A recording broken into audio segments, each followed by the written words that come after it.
اعوذ باللہ من الشیطان الرجیم بسم اللہ الرحمن الرحیم سبح اسم ربک الاعلی۔ اے پیغمبر صلی اللہ علیہ وآلہ وسلم، اپنے پروردگار جلیل الشان کے نام کی تسبیح کرو۔ الذی خلق فسوى، جس نے انسان کو بنایا پھر اس کے اعضاء کو درست کیا، والذی قدر فہدى، اور جس نے اس کا اندازہ ٹھہرایا پھر اس کو رستہ بتایا، والذی اخرج المرعى، اور جس نے چارہ اگایا فجعلہ غثاء احوى، پھر اس کو سیاہ رنگ کا کوڑا کر دیا۔ سنقرئک فلا تنسى، ہم تمہیں پڑھا دیں گے کہ تم فراموش نہ کرو گے، الا ما شاء اللہ انہ یعلم الجہر وما یخفى، مگر جو خدا چاہے وہ کھلی بات کو بھی جانتا ہے اور چھپی کو بھی۔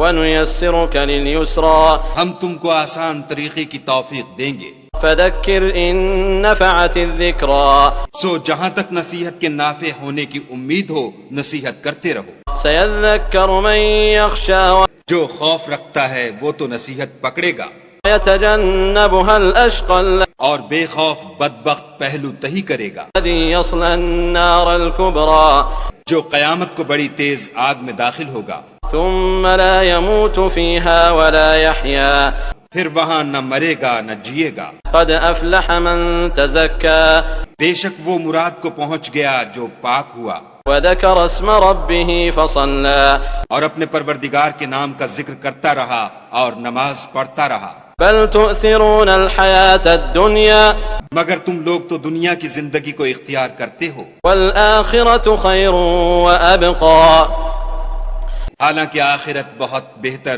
اور پائندہ تر ہے۔ ان هذا لفی الصحف الاولى، یہی بات پہلے صحیفوں میں مرقوم ہے، صحف ابراہیم وموسیٰ، یعنی ابراہیم اور موسیٰ کے صحیفوں میں۔